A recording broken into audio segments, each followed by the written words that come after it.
क्या राव इंद्रजीत बढ़ाएंगे हरियाणा बीजेपी की मुश्किलें?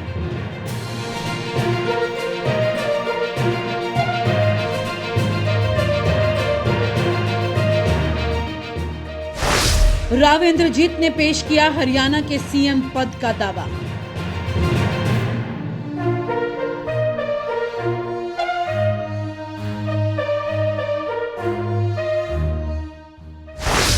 राव इंद्रजीत के दावे पर खट्टर हो गए नाराज। हरियाणा चुनाव में भाजपा की मुश्किलें कम होने का नाम नहीं ले रही हैं। टिकट बंटवारे से नाखुश नेताओं ने पार्टी छोड़ने का ऐलान कर दिया। भाजपा की मुश्किलें बढ़ गई। पार्टी से रूठे हुए नेताओं को मनाने में भाजपा अभी भी सफल नहीं हुई और यहां पर अब राव इंद्रजीत ने हरियाणा के मुख्यमंत्री बनने का दावा ठोककर पार्टी की परेशानियां और ज्यादा बढ़ा दी हैं।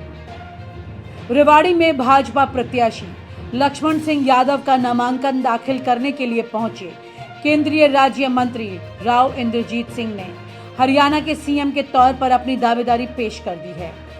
एक सवाल के जवाब में राव इंद्रजीत सिंह ने कहा है कि यहां की जनता चाहती है कि वो हरियाणा के सीएम बने। अगर यहां की जनता ने भाजपा का साथ नहीं दिया होता तो पूर्व सीएम मनोहर लाल खट्टर दूसरी बार हरियाणा के सीएम नहीं बन पाते।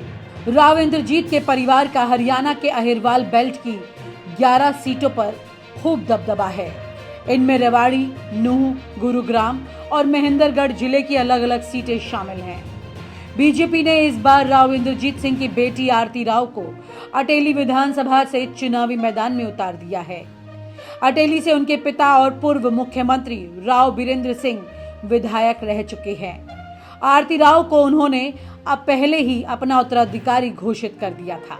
लक्ष्मण सिंह यादव के नामांकन पर बोलते हुए उन्होंने कहा कि लक्ष्मण सिंह पहले प्रत्याशी हैं जिन्होंने दक्षिण हरियाणा में बीजेपी प्रत्याशी के तौर पर अपना नामांकन दाखिल कर दिया है। वहीं जब मीडिया ने उनसे पिछले हरियाणा चुनाव में 75 पार वाले नारे का जिक्र किया तो वो हंसकर टाल गए। हरियाणा की जनता जानती है कि राव इंद्रजीत सिंह और मनोहर लाल खट्टर करीबी हैं। राव इंद्रजीत सिंह के सीएम बनने की इच्छा पर प्रतिक्रिया देते हुए खट्टर ने कहा कि केंद्रीय मंत्री अमित शाह पहले ही मंच से घोषणा कर चुके हैं कि चुनाव सीएम नायब सैनी के नेतृत्व में लड़ा जाएगा। खट्टर ने दावा किया कि 5 अक्टूबर को होने वाले हरियाणा विधानसभा चुनाव में भाजपा जीत रही है और भाजपा तीसरी बार लगातार सरकार बना रही है। लेकिन सवाल यहाँ पर ये उठता है कि जिस तरह से इस वक्त हरियाणा में तमाम तरह की इन पार्टियों का और नेताओं का आपसी द्वंद्व चल रहा है, उसके बाद किसके हाथ क्या लगेगा ये खुद दिल्ली को समझ नहीं आ रहा है। इस वक्त दिल्ली में बैठे तमाम नेता हरियाणा में उठे इस बवाल को शांत करने की कोशिश में लगे हैं, लेकिन ये समझ नहीं पा रहे कि किसको खुश करें और किसको नाराज, क्योंकि इस वक्त हरियाणा बीजेपी में कई वरिष्ठ नेता इकट्ठा हो चुके हैं।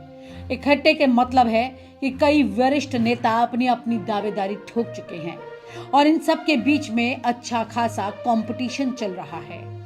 देखना यह होगा कि इन तमाम लोगों को एक साथ बीजेपी के आला कमान कैसे खुश कर पाएंगे, क्योंकि बीजेपी इस वक्त बहुत बड़े द्वंद्व में फंस चुकी है। इन नेताओं के खेमों से अलग अलग वक्त पर कई सारे लोग इस्तीफे दे चुके हैं और बीजेपी इस बार हरियाणा के चुनाव में बहुत ही ब्लैकमेलिंग के मोड पर आ चुकी है। ब्लैकमेलिंग का मोड सीधा कहा जाएगा, अगर इसे साफ शब्दों में कहें तो ये ऐसे है कि जो नेता अपनी दावेदारी मजबूती से ठोक रहे हैं वो बीजेपी के सामने अपनी शर्तें रख रहे हैं और अगर बीजेपी उनकी शर्तें पूरी नहीं करती है तो वो पीछे हट जाएंगे और बीजेपी को बड़ा नुकसान देंगे। ऐसे में बीजेपी बहुत बड़े बैकफुट पर हरियाणा में आ चुकी है। देखना ये होगा कि इस वक्त ब्लैकमेलिंग वाली ये पॉलिटिक्स कितना रास आ पाएगी बीजेपी को, क्योंकि बीजेपी जो ऑपरेशन लोटस के नाम पर तमाम विधायकों को इधर से उधर करने का काम कर रही थी, वही बीजेपी आज की तारीख में खुद अपने नेताओं से ब्लैकमेल हो रही है, क्योंकि ये नेता अपनी शर्तें अपने मनचाहे तरीके से बीजेपी से मनवा रहे हैं, जैसे राव नरबीर सिंह, जैसे राव इंद्रजीत और इसके अलावा और भी कई नेता हैं जो कि अपनी बात मनवा रहे हैं। वहीं पर रामविलास शर्मा नुकसान में गए और रामविलास शर्मा के प्रतिद्वंदी मनोहर लाल खट्टर भी डब्बे में चले गए। उन तमाम नेताओं की लॉबी जो पिछले कई साल से लगातार हरियाणा पर राज कर रही थी, अब वो डब्बे में बंद सी दिखाई दे रही है। और ये सब कुछ बीजेपी के लिए कितना ही बुरा क्यों ना हो, लेकिन ये इस वक्त सीधे सीधे तौर पर कांग्रेस के लिए किसी गुड न्यूज से कम नहीं है। और आप हमसे जुड़े रहने के लिए सब्सक्राइब करें YouTube पर, फॉलो करें Twitter पर और लाइक करें Facebook पर। और ज्यादा जानकारी के लिए आपको टाइप करना होगा सिर्फ न्यूज नशा।